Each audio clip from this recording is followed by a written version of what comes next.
नमस्कार, 11 बजे 11 खबरों में आप सभी का स्वागत है। मैं हूं नीलू। अलीगढ़ से पहली खबर लेते हैं। यहां पर एक सनसनीखेज वारदात में अज्ञात बदमाशों ने एक युवक को गोली मार दी, जिसके इलाज के दौरान मौत हो गई है।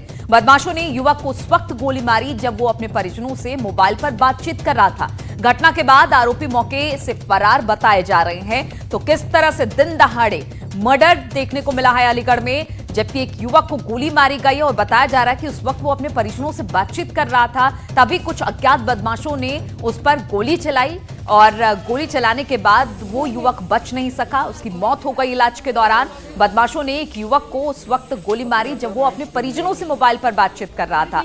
घटना के बाद से आरोपी मौके से फरार बताया जा रहा है।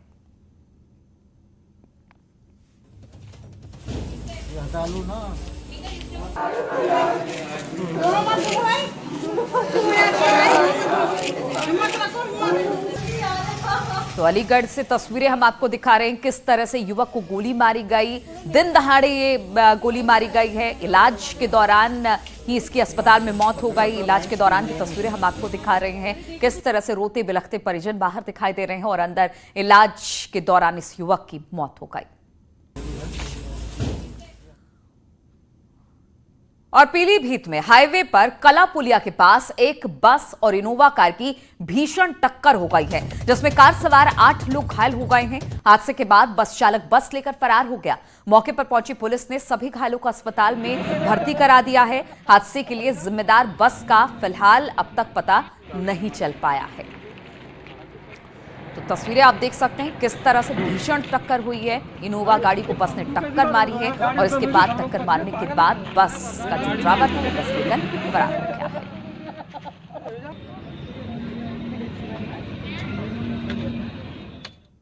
और कानपुर के हैलट अस्पताल की तस्वीर आपको दिखाते हैं कि किस तरह की तस्वीर यहां पर कोरोना के समय भी है।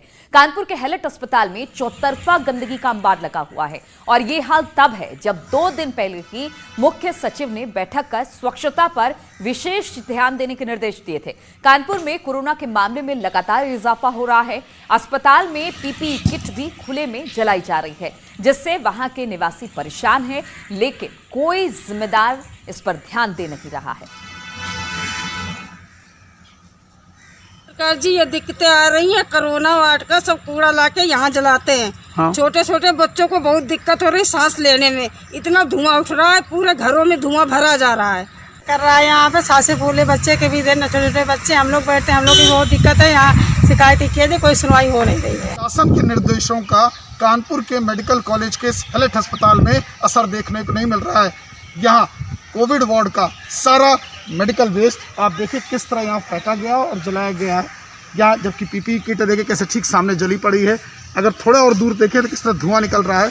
खुले में मेडिकल वेस्ट को जलाया जा रहा है और ये ठीक वीआईपी वार्ड सामने पीले रंग की बिल्डिंग जो वीआईपी वार्ड की है, यहाँ वीआईपी वार्ड है। इसके ठीक अगर हम इस पेड़ के पीछे का हिस्सा देखें तो यहाँ डॉक्टर्स का कैंपस है। इस पानी की टंकी के पीछे जो जूनियर डॉक्टर्स रहते हैं और यहाँ तमाम फैमिली मेम्बर्स भी रहते हैं, लोगों के जो स्टाफ वर्कर्स हैं उनके मेंबर रहते हैं, लेकिन इन्हें रोकने वाला कोई नहीं। शायद मेडिकल कॉलेज प्रशासन को इंतजार है इससे होने वाली बीमारियों का। जर्नलिस्ट आशीष पांडे के साथ अमित गंजू, न्यूज़ 18 कानपुर।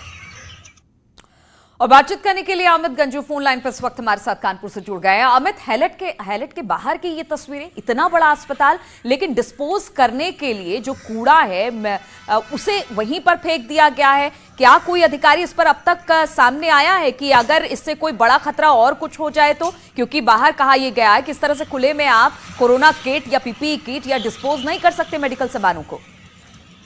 देखिए नीलू जी, मैं आपको बताना चाहूंगा, ये कोई कूड़ा नहीं है, ये मेडिकल वेस्ट है। मेडिकल वेस्ट का एक सिस्टम होता है कि इसको डिस्पोज ऑफ करने के लिए बाकायदा बकेट्स बनाई गई हैं, ग्रीन, येलो और ब्लू।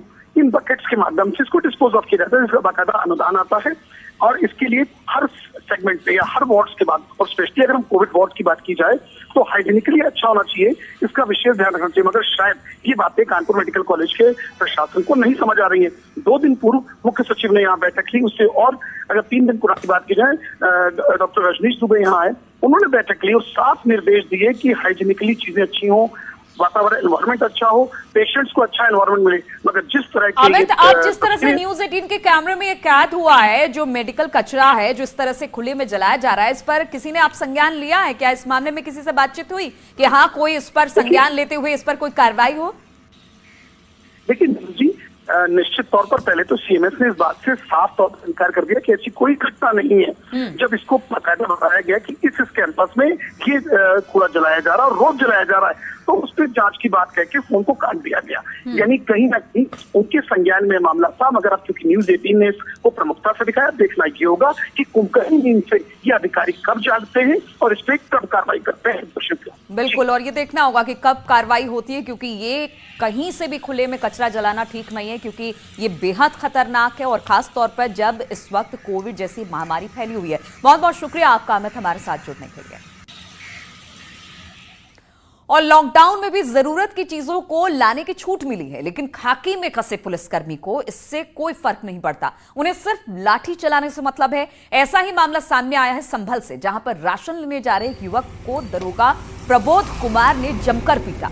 युवक लगातार दरोगा से कहता रहा कि वो जरूरी सामान लेकर जा रहा है, अपने राशन को लेकर जा रहा है, लेकिन फिर भी इसके बावजूद भी दरोगा ने एक नहीं सुनी और लगातार डंडे बरसाते रहे। दरोगा की गुंडाई की तस्वीरें कैमरे में कैद हो जाने के बाद भी एसपी घटना की जानकारी होने से ही अब इनकार कर रहे हैं। भाई मैं तो राशन लेने जा रही हूँ, चक्की पर से राशन लेने जा रही हूँ, फिर कोई पीछे से और सहारनपुर में 20 जुलाई को हुई हत्या का खुलासा करते हुए पुलिस ने 3 आरोपियों को गिरफ्तार कर लिया है। पुलिस के मुताबिक नाबालिग लड़की की हत्या उसके ही मामा, मां और मामा के दोस्त ने मिलकर की थी। पुलिस ने बताया कि युवती की हत्या लड़के से दोस्ती की वजह से की गई थी। पुलिस ने फिलहाल हॉरर किलिंग के मामले में इस पूरे मामले को दर्ज किया है और सभी आरोपियों को गिरफ्तार भी कर लिया है। और मृतका की माताजी और उसके मामा ये इसके मुख्य साजिश करता है। मामा ने अपने मित्रों के साथ में मिलकर के ये हत्या करी है। मां की पूरी जानकारी में था, उनकी तरफ से एक प्रकार से समझ लें कि मुख्य साजिशकर्ता भी हुई हैं। तो इसमें जो है हमने 3 अभियुक्तों को इसमें गिरफ्तार किया है और चौथे अभियुक्त की गिरफ्तारी के और सहारनपुर पुलिस ने मुठभेड़ के बाद अवैध हथियारों की तस्करी करने वाले 3 अपराधियों को गिरफ्तार कर लिया है। इनके पास से नकदी, कार और अवैध हथियार के साथ साथ कारतूस भी बरामद किए गए हैं। आपको बता दें कि पिछले दिनों इन आरोपियों का एक वीडियो सोशल मीडिया पर वायरल हुआ था, जिसमें वो हथियार लहरा रहे थे। पुलिस ने इसी वीडियो को आधार बनाकर इन तीनों को गिरफ्तार किया है।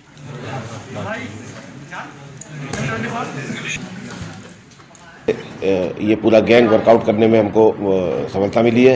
इन लोगों से पूछताछ करके विवेचना के दौरान जो अन्य अभियुक्त हैं जिससे इन्होंने खरीदे हैं या जिनको बेच रहे थे, ऐसे लोगों के नाम भी प्रकाश में ला करके उनके विरुद्ध भी। और ललितपुर के तलऊ गांव में एक शराबी युवक ने जमकर उत्पाद मचाया। बलवान नाम के इस युवक ने खेतों में काम कर रही महिलाओं के साथ अभद्रता की, मारपीट की, साथ ही धार्मिक स्थल पर तोड़फोड़ भी की।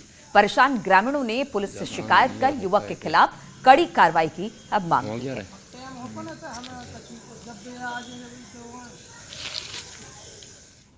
मैं आपका माना सोना है, मंदिर पे गए थे पूजा कर दी। हमारी दीदी सो पीछे से हमारे पकड़ के टूट गया था, नहीं गला को मंगलसूत्र तो पावन की पाल में छाती में लात मारी है, 2-3 दाव उठा।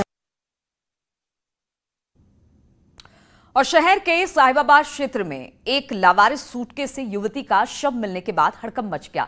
बात गाजियाबाद की है, जहां पर यह घटना हुई है दशमेश वाटिका के पास। यहां पर एक लावारिस सूटकेस मिला। जब इसे खोला गया तो सब दंग रह गए, क्योंकि सूटकेस में एक युवती का शव निकला। शहर के साहिबाबाद क्षेत्र में एक लावारिस सूटकेस से युवती का शव मिलने के बाद इलाके में हड़कंप मच गया। घटना दशमेश वाटिका के पास की है, जहां पर पड़े एक लावारिस सूटकेस को जब खोला गया तो सभी दंग रह गए, क्योंकि इसमें एक युवती का शव था। पता चला कि मृतक युवती की शादी हाल ही में हुई थी। इस सूटकेस में 23 से 24 वर्षीय ये युवती की उम्र बताई जा रही है। इसके शरीर पर चोट के निशान है। शुरुआती जांच में यही लग रहा है कि युवती की हत्या कहीं और की गई और बाद में शव को फेंक दिया गया।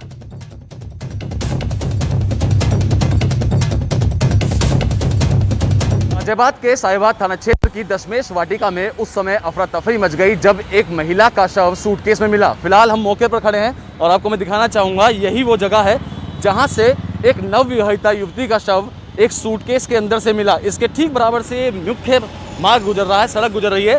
तो कयास इसी बात के लगाए जा रहे हैं कि युवती की हत्या कहीं और की गई और उसका शव यहाँ पर चलती गाड़ी से फेंक दिया गया। हालांकि जैसे ही इसकी इन्फॉर्मेशन पुलिस को दी गई, मौके पर पुलिस के आला अधिकारी पहुंचे, शव को पोस्टमार्टम के लिए भेज दिया है। शुरुआती जांच में जो मामला सामने निकल कर आ रहा है वो यही लग रहा है कि महिला की हत्या कहीं और की गई और उसके शव को सूटकेस में बंद करने के बाद यहाँ फेंक दिया गया। ऐसा ये पहला मामला नहीं है, इससे पहले भी लोनी इलाके में सूटकेस में महिला की लाश मिल चुकी है। ऐसे में ये कहना बिल्कुल भी अतिशयोक्ति नहीं होगी कि गाजियाबाद में दिन ब दिन क्राइम का ग्राफ बढ़ता जा रहा है। कैमरा पर्सन शिवम के साथ अमित राणा, न्यूज़ 18 उत्तर प्रदेश। और उत्तर प्रदेश पुलिस लगातार चर्चाओं में है, लेकिन इसके बावजूद पुलिसकर्मी नहीं सुधर रहे हैं। मुजफ्फरनगर में एक बार फिर नशेड़ी दरोगा ने वर्दी को शर्मसार कर दिया। नशे में धुत कोतवाली में तैनात वर्दी दरोगा मोहल्ले की गलियों में खड़े होकर वैज्ञानिकों को इसलिए गालियां देने लगा क्योंकि वो कोरोना की दवा नहीं बना पा रहे हैं। साथ ही दरोगा दावा भी किया कि कुत्तों से कोरोना का समाधान हो सकता है। तो इंसान में जानवर में क्या वो है अंदर, इसको प्रशिक्षण कर ले। वैज्ञानिक हो सके बात में वैज्ञानिक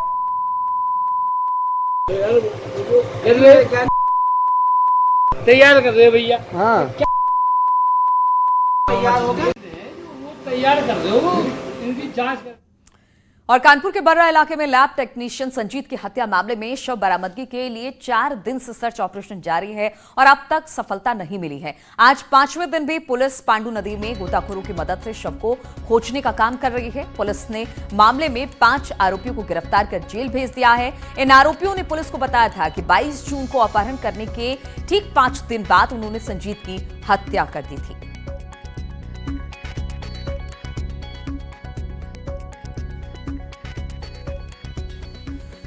बातचीत करने के लिए सौरभ इस वक्त हमारे साथ जुड़ आए हैं। सौरभ, संजीत की डेड बॉडी को लगातार खोजा जा रहा है पांडू नदी में, क्या इसको लेकर किसी तरह की कोई सफलता मिल पाई है?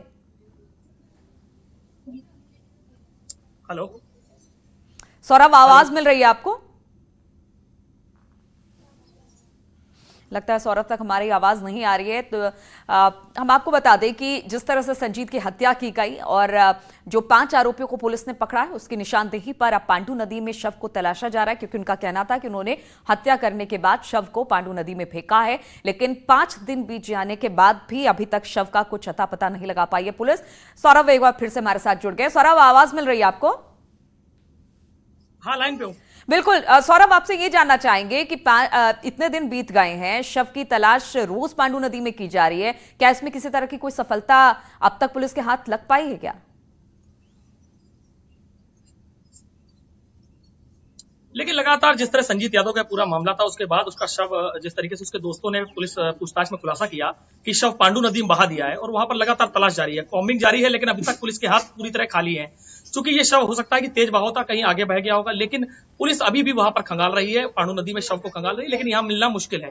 जो घर वाले हैं लगातार इस मामले में आरोप लगा रहे हैं कि हो सकता है कि शायद ये शव बरामद न करना चाह रहे हो, चूंकि कोर्ट को जब ये मामला न्यायालय में जाएगा तो इस केस को हल्का करने के लिए शायद वो शव न बरामद किया जाए। हालांकि जो वहां पर मौके पर अगर हम बात करें तो मौके पर इस तरीके की तस्वीर दिख रही है।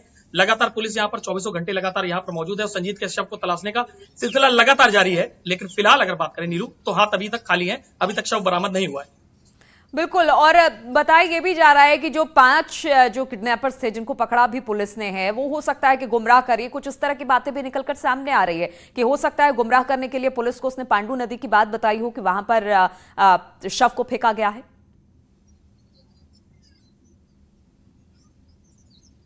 देखिए, जाहिर तौर पर जब ये पूरा मामला सामने आता है और उसमें कहीं ना कहीं खाकी पर लंबे दाग लगते हैं, रणजीत राय पर काफी दाग लगते हैं और उसके बाद जब पूछताछ होती है तो ये पूछताछ में पुलिस को ही उन्होंने बताया है कि यहाँ पर शव हमने फेंका है, तो घर वालों को अब किसी पर कोई यकीन नहीं रह गया है। घर वालों का कहना है कि हमें कोई यकीन नहीं है, कोई भी पुलिसकर्मी, सिर्फ दिखावा हो रहा है इस पूरे कांड में, कहीं पर भी कार्रवाई नहीं हो रही है। और अगर शुरुआती दौर पर रणजीत राय अपनी मनमानी नहीं करते तो आज संजीत जिंदा होता। संजीत की मौत के पीछे घर वाले लगातार कह रहे हैं कि वो लड़के तो सौरभ, क्या आपके साथ संजीत के परिजन भी है? खाकी है, जो रणजीत राय वहां पर इंस्पेक्टर था, उसने लगातार जी क्या आपके साथ संजीत के परिजन भी इस वक्त मौजूद है? जी, संजीत के परिजन इस समय हमसे संपर्क नहीं करना चाह रहे, वो जी बिल्कुल, क्या कह रहे हैं? नहीं, संजीत के परिजन नीलू इस समय बात करने की हालत में नहीं है, सभी बदहवास है जिस तरीके से लगातार घटना।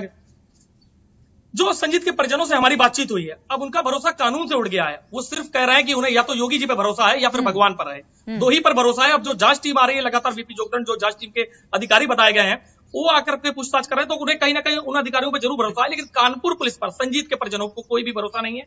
उनका कहना है कि एक दिखावा हो रहा है लाश तलाशने का, और ये बात कहां से प्रूव हो रही है कि उन्होंने लाश वहां पे की थी। डॉग स्क्वाड गया, तमाम चीजें वहां पर गई, तो अभी तक ये प्रूफ पुलिस पूरी तरह नहीं कर पाई। बिल्कुल सौरभ, तो कहा जा सकता है कि जो संजीत के परिजन हैं वो बेहद दुखी हैं इस वक्त, और जो पुलिस की जो कार्यप्रणाली अब तक रही है इस पूरे मामले को लेकर, उसमें भी उनको लग रहा है कि वो जांच सही तरीके से नहीं कर पा रही है, और अब उनका कहना है कि मुख्यमंत्री ही देखेंगे कि इस मामले में क्या कुछ किया जा सकता है, और बात भी नहीं कर रहे हैं। बहुत बहुत शुक्रिया आपका सौरभ हमारे साथ जुड़ने के लिए, और रुकेंगे छोटे से ब्रेक के लिए, बहुत जल्द लौटते हैं।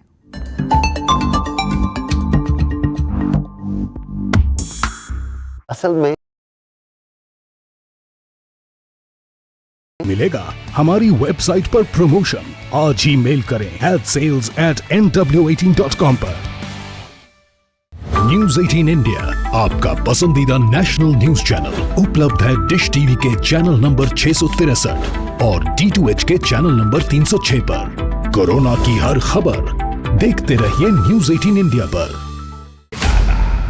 भैया राम राम, नमस्कार। ना जाना कुछ बता रहे हैं, कुछ चेता रहे हैं। आपने लॉकडाउन के दौरान देखा कि हम क्या कर रहे हैं। कोरोना काल में लोग एक दूसरे को समझा रहे हैं, बड़े बड़े लोग वीडियो बना रहे हैं। आप गाना जानते हैं तो गाइए या फिर अपना हुनर दिखाइए, वीडियो बनाइए और हम तक पहुंचाइए, और घर बैठे बनिए स्टार।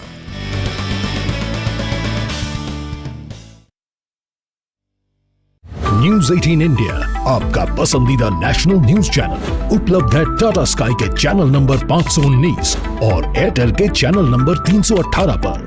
कोरोना की हर खबर देखते रहिए न्यूज 18 इंडिया पर। अब तो घर में बैठना आसान नहीं है, पर सच ये भी है कि जान है तो ही जहान है। आप खामोशी से करते रहिए कोरोना पर वार। महाबहस में होगी सवालों की बौछार एविडेंस बेस के आदेश पर, जिनको कोई मतलब नहीं। आप धोते रहिए अपने हाथ, एक भी सामने नहीं आया इसके खिलाफ जाकर खड़े हो रहे। मैं लड़ता रहूंगा सिस्टम के साथ। पुलिस जो काम कर रही है वो किसके आदेश पर? वो हमला कर रहे डॉक्टर पर। हम कमजोर नहीं पड़ेंगे, हम साथ साथ लड़ेंगे। महाबहस सोमवार से शुक्रवार रात 7:56 पर। हर गांव देखेगा, हर शहर देखेगा खबरों का शतक। कोरोना से प्रदेश की लड़ाई की ताजा जानकारी रोज सुबह शाम। कोरोना 100 सिर्फ न्यूज 18 उत्तर प्रदेश उत्तराखंड पर। घरों से शहरों तक की हर पल की हर खबर न्यूज 18 के रिपोर्टर पहुंचाते हैं आप तक, ताकि तेजी से फैलते कोरोना की मिले आपको फास्ट अपडेट।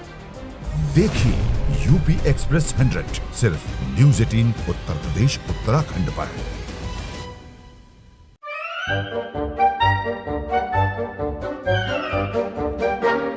अखबार हुआ ठप, आउटडोर हुआ बेकार, टीवी ही दे रहा है विज्ञापन को तेज रफ्तार।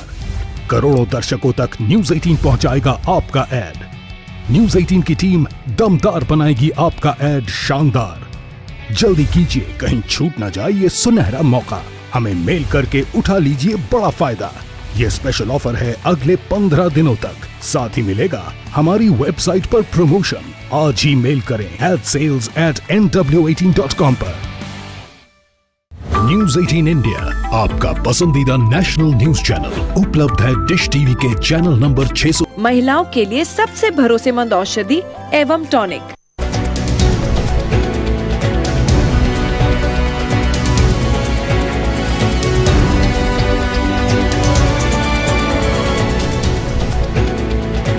न्यूज हेडलाइंस के प्रायोजक सच्ची सहेली, महिलाओं के लिए सबसे भरोसेमंद औषधि एवं टॉनिक।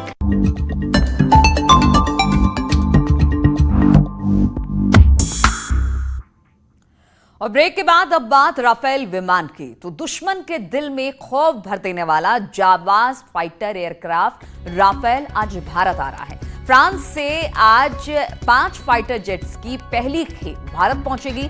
खास बात यह है कि ये पांचों विमान भारतीय वायुसेना के जाबाज फाइटर पायलट फ्रांस से उड़ान भर रहे हैं और इसे लेकर आ रहे हैं।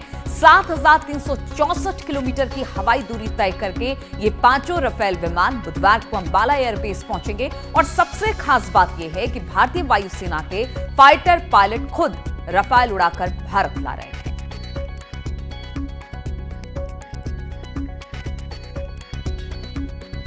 बहुत बड़ी बात है, फ्रांस से 5 राफेल विमान आज भारत की धरती पर आ रहे हैं और इसे वायुसेना के बेड़े में शामिल किया जाएगा।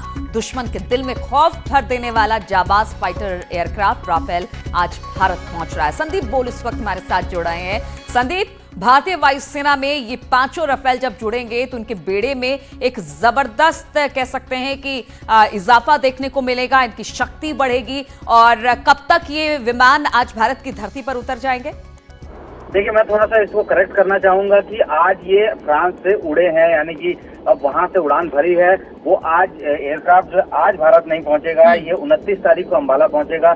आज शाम तक तकरीबन 6, साढ़े 6, 7 बजे तक ये अबू धाबी के पास जो फ्रांस का जो एयरबेस है वहां पे हॉल्ट करेगा। नाइट हॉल्ट इसका वहीं पर ही है। उसके बाद फिर इसकी प्रॉपर जो है मशीन चेकिंग और ओवरऑलिंग के बाद जो है फिर कल जो है ये उड़ान भरेगा अबू धाबी से भारत के लिए। तो कह सकते हैं कि एक ताकत में तो इजाफा होगा ही, लेकिन ये कह सकते हैं कि जो हमारी जो फाइटर स्क्वाड्रन लगातार जो भारतीय वायुसेना की कम हो रही थी उसको जो है कहीं ना कहीं सपोर्ट देगा। 36 रफाल आने हैं। अभी फिलहाल 5 रफाल आ रहे हैं, जिसमें से 2 ट्रेनर हैं, 3 फाइटर हैं। हालांकि जो ट्रेनर हैं वो भी फाइटर का रोल जो है पूरी तरीके से निभा सकते हैं, क्योंकि वो 2 सीटर हैं। तो कह सकते हैं बड़ा दिन है आज जो है। ये फ्रांस के एयरबेस से ये फ्लाई कर चुका है और वहाँ पे बाकायदा जो हमारे जो उच्चायोग है वो उनसे मुलाकात, एम्बेसडर है वो बिल्कुल संदीप, बुधवार को यानी 29 को आपने बोला कि ये अंबाला एयरबेस पर पहुंचेगा। और सबसे बड़ी बात है कि जो 5 फाइटर प्लेन यहां पर पहुंच रहे हैं उसको चलाने वाले भी भारतीय हैं। और सबसे बड़ी बात अगर राफेल की करें तो वो क्या ऐसी बातें हैं जो राफेल को जब भारतीय वायुसेना के बेड़े में शामिल किया जाएगा तो भारतीय वायुसेना की शक्ति बढ़ेगी। राफेल के बारे में कुछ बताइए। देखिए, रफाल जो है वो दुनिया के सबसे डेडलीस्ट यानी सबसे खतरनाक फाइटर एयरक्राफ्ट में से एक है। 4.5 जनरेशन का ये एयरक्राफ्ट है और इस वक्त जो है भारतीय वायुसेना में इसकी सबसे ज्यादा जरूरत थी। इसमें कई सारे ऐसे बदलाव जो है भारत ने अपने लिहाज से किए थे, दोनों पड़ोसी मुल्क को देखते हुए कि जब भी कभी इस तरीके की सिचुएशन आती है, कन्फ्रंटेशन होता है या कोई युद्ध की सिचुएशन आती है, तो ऐसा फाइटर जो है भारतीय वायुसेना में होना चाहिए जो कि दोनों फ्रंट को आसानी से जो है टैकल कर सके।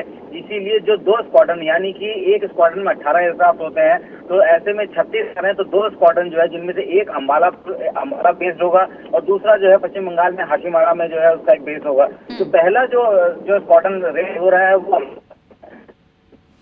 बिल्कुल, तो इस बात का इंतजार रहेगा कि 7,364 किलोमीटर की हवाई दूरी तय करके बुधवार यानी कि 29 तारीख को यह अंबाला एयरबेस पर पहुंचेगा। और इसका बड़ी बेसब्री से इंतजार किया जा रहा था। इसकी पहली खेप अब भारत पहुंचेगी बुधवार को। बहुत बहुत शुक्रिया आपका संदीप, तमाम जानकारी हम तक पहुंचाने के लिए।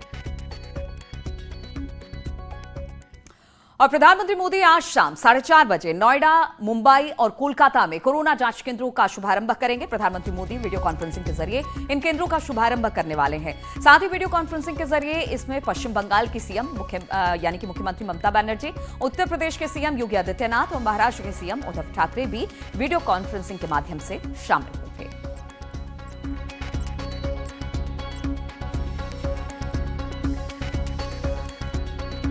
प्रधानमंत्री नरेंद्र मोदी आज देश में 3 कोरोना टेस्टिंग केंद्र का शुभारंभ करेंगे। वीडियो कॉन्फ्रेंसिंग के जरिए शाम 4:30 बजे तीनों सेंटर का वह उद्घाटन करेंगे। और कलकत्ता, मुंबई के साथ तीसरा जो सेंटर है नोएडा में है। और मैं आपको दिखाना चाहूँगा कि वह जो है राष्ट्रीय कैंसर रोकथाम एवं अनुसंधान संस्था में यह सेंटर बनाया गया है। सबसे बड़ी बात है कि यह अत्याधुनिक सेंटर जो बनाया गया है, इसमें प्रतिदिन 6,000 से लेकर के 10,000 लोगों का टेस्ट किया जा सकता है कि इनको कोरोना है कि नहीं है, क्योंकि देखा जाए तो बहुत से लोगों की देश भर में शिकायत है कि सही समय पर उनकी सही टेस्टिंग नहीं हो पा रही है, सही उपचार नहीं हो पा रहा है, जिससे बहुत से लोग जान से हाथ धो दे रहे हैं। तो इसको देखते हुए जो है ICMR की तरफ से एक बड़ी पहल की गई है और आज जो है देश में 3 कोरोना टेस्टिंग का शुभारंभ किया जा रहा है। यह एक बड़ी उपलब्धि है जिससे लोग सही समय पे अपना परीक्षण करा सकेंगे, अपना चेकअप करा सकेंगे और दवा लेकर के स्वस्थ हो सकेंगे। अगर दिल्ली NCR की बात की जाए तो दिल्ली NCR में महत्वपूर्ण केंद्र है जहाँ पे दिल्ली NCR के लोग जो है अपना कोरोना टेस्टिंग करा सकेंगे और सही समय पे अपना दवा ले सकेंगे। इसको देखते हुए जो है पूरी यहाँ पे अत्याधुनिक व्यवस्था की गई है और आज जो है यह शुभारंभ कर दिया जाएगा। शाम 4:30 बजे प्रधानमंत्री इसका शुभारंभ करेंगे। कैमरा पर्सन नरेश सैनी के साथ राजीव तिवारी, न्यूज़ 18 नोएडा। और भारत में लगातार कोरोना वायरस का प्रकोप बढ़ता जा रहा है। रोज हजारों नए मामले सामने आ रहे हैं। रविवार को देश में पहली बार एक दिन में 50,000 से करीब पॉजिटिव केसेस सामने आए हैं, जिसके साथ ही अब देश में कोरोना के कुल मामलों की संख्या 14,34,476 हो गई है। राहत की बात यह है कि इस महामारी से पीड़ित मरीजों के स्वस्थ होने की संख्या में भी काफी इजाफा देखने को मिला है। भारत में कोरोना वायरस से ठीक होने वाले मरीज करीब 63.9% हैं। रविवार तक देश में कुल 9,16,505 मरीज या तो ठीक हो चुके हैं या फिर उन्हें अस्पताल से छुट्टी दे दी जा चुकी है। वहीं इस महामारी ने अब तक 32,811 लोगों की जान भी ले ली है। रविवार को कुल 716 कोरोना मरीज की मौत हो गई। वहीं उत्तर प्रदेश में कोरोना वायरस संक्रमण अपना रौद्र रूप दिखा रहा है। प्रदेश में लगातार मरीजों की संख्या में इजाफा हो रहा है। पिछले 24 घंटे में प्रदेश में रिकॉर्ड 3,260 मरीज मिले हैं। एक दिन में पहली बार 3,000 से अधिक मामले यहां पर देखने को मिले हैं। इसमें पहले शनिवार को 2,984 कोरोना पॉजिटिव पाए गए थे।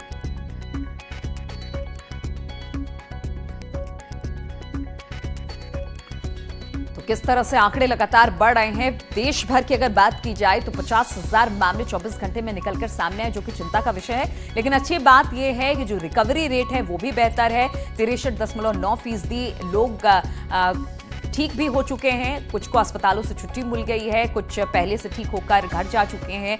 अगर उत्तर प्रदेश की बात की जाए तो लगातार यहां पर आंकड़ों में इजाफा देखने को मिल रहा है।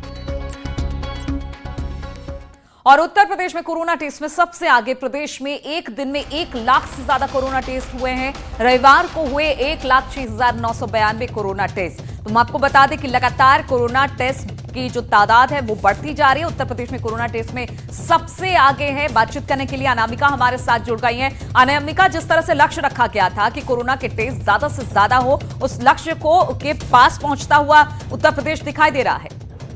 और बिल्कुल नीलू, देखिए उत्तर प्रदेश सरकार की तरफ से आपको याद होगा कि जब कोरोना की शुरुआत हुई थी तो मार्च के महीने में 5,000 से इसकी शुरुआत हुई थी और करते करते जब मुख्यमंत्री योगी आदित्यनाथ ने टारगेट दिया कि जून के महीने में 50,000, उसके बाद 70,000, फिर 80,000 और अब जो नया आंकड़ा आया है उसके मुताबिक 1 लाख टेस्टिंग जो है जो योगी आदित्यनाथ ने एक टारगेट भी दिया था, उस टारगेट को अचीव करते हुए दिखाई दे रहे हैं स्वास्थ्य विभाग, कम से कम कह सकते हैं इसको। रविवार को जो टेस्टिंग हुई है वो भी 1 लाख के पार हुई है और अब ये सरकार की ओर से दावा किया जा रहा है कि अब ये जो 1 लाख टेस्टिंग है वो पर डे की जाएगी, यानी कि ज्यादा जांच, ज्यादा कॉन्टैक्ट ट्रेसिंग और ज्यादा इलाज के फॉर्मूले पर। क्योंकि आपने देखा होगा कि दिनों जब से मानसून एक्टिव हुआ है तब से केसेस लगातार बढ़ रहे हैं। न सिर्फ लखनऊ बल्कि पूरे उत्तर प्रदेश से केसेस में लगातार इजाफा हो रहा है और इसी के मद्देनजर टूनेट मशीन हो या फिर प्रॉपर मॉनिटरिंग हो या कॉन्टैक्ट ट्रेसिंग हो या इसके अलावा घर घर जाके सर्विलांस की बात की जा रही हो, इन सब के जरिए भी प्रयास किया जा रहा है कि कॉन्टैक्ट ट्रेसिंग को रोकते हुए कम्युनिटी स्प्रेड को रोका जाए और इसी के तहत 1 लाख जांच की बात बिल्कुल अनामिका, तो कहा जा सकता है कि लगातार कोरोना संक्रमण के मामले बढ़ रहे हैं, लेकिन जिस हिसाब से टेस्टिंग बढ़ाई गई है 1 लाख को पार कर चुकी है और अब ये कहा जा रहा है प्रदेश सरकार की तरफ से कि रोजाना 1 लाख लोगों की कोरोना टेस्टिंग होगी, जिससे ट्रेस करना और बीमारी को ठीक करने में मदद मिलेगी। बहुत बहुत शुक्रिया आपका तमाम जानकारी देने के लिए। तो इसी के साथ इस बुलेटिन में फिलहाल इतना ही। रुकेंगे छोटे से ब्रेक के लिए, लेकिन ब्रेक के बाद भी लगातार यहां खबरों का सिलसिला जारी है।